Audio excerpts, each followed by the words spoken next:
All right, so the why and the how of juggling.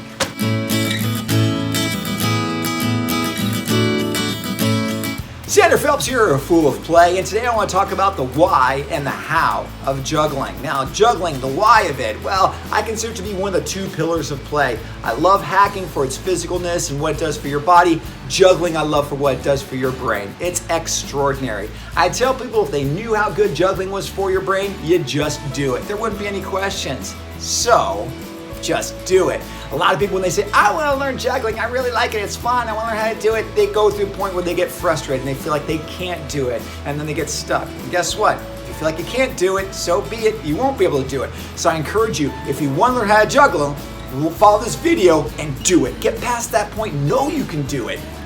I'm going to make it nice and easy for you.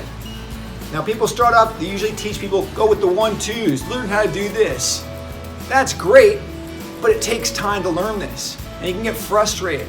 I don't want to do that. I want you guys to go nice and smooth, learn your steps. So we're going to start off with one ball.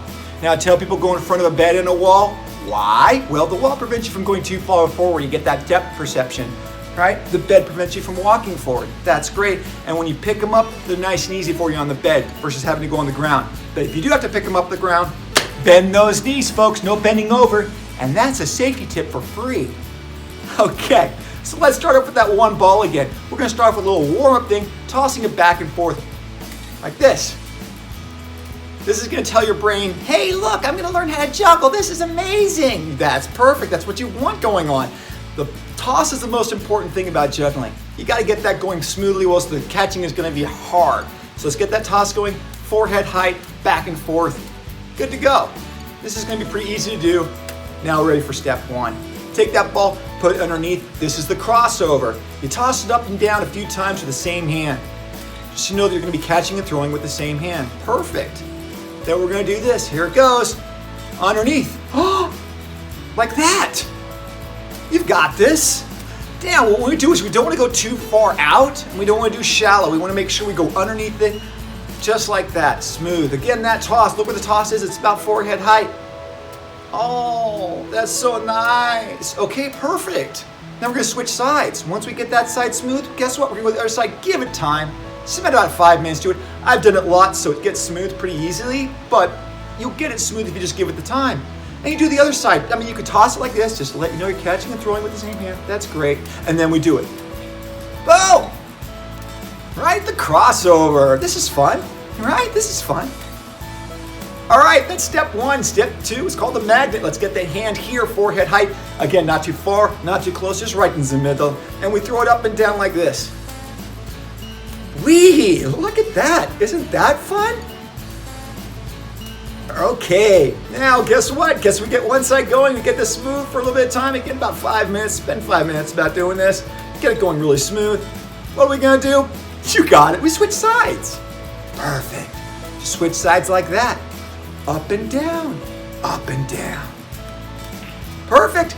That's the magnet. Now we're going to do the final one. For third step is the infinity. This goes like this. Catch it and come around. Catch it and come around. Whip it around like that. All right? So your hand comes over, cross over like that, come over like that. Here's in slow-mo. Ready, Bruce?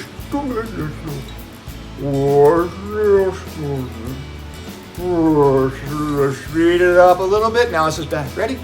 So once you get this going smooth, you add the head shake, if you want. This is optional. I like doing it though. Ha ha. Dance with it. What? Who's dancing? I'm dancing. Who's got this? I got it. Who's got this? All right. Once you get that smooth, now it's time to add that other ball in there. This is going to be the 1-2-2-1. You can imagine there's a box here. We're going to throw it to the corners of those boxes. 1-2-2-1. 1-2-2-1. 1-2-2-1. 1-2-2-1. Now this one is going to take time. You want to get this one about 10 minutes to get going smooth. But this is basically 3-ball juggling. Because all you're going to do is you're going to add that third ball into this rhythm. So this is the key step. Most people will tell you to do that. They're right. But if you have those steps to get to here, it's a lot smoother and a lot easier. So now we're at that point where this 2 balls going smooth. You add that third ball in there. We're going to start with the hand with the 2 balls. All right? And we're going to toss, toss, toss, toss. I know I make it look easy because I've done this lots. But You just gotta keep on doing it. A lot of people get to that point where they do this 1, 2, 3, catch, 1, 2, 3, catch, 1, 2, 3, catch, and they start catching it. You don't wanna do that. Also, neurons are gonna lock in that position, and it's a lot harder to break that pattern. So you want to toss it. Get that toss going when you do it. That's why the bed is there, because you pick them up. Juggling is basically dropping. You're juggling between the drops, right? But you learn how to juggle, you get that pattern going, and this feels amazing. Once you do it, you recognize why you do it, and you'll have that overall sense of yay. Juggling for me is the tolerance for frustration builder. It's one of those things, even when I'm learning a new trick, I get frustrated. I get to this point where I'm like, ah, but eventually it comes together and I'm like, yay, I've done it. So this is extraordinary. You can pull these out anywhere, impress people wherever you go, elderly as well as the babies, youth, are like impressed with juggling. The more jugglers we have, the better our world's gonna be. And then you have infinite possibilities of learning all these different tricks, right? It's just extraordinary what you can do.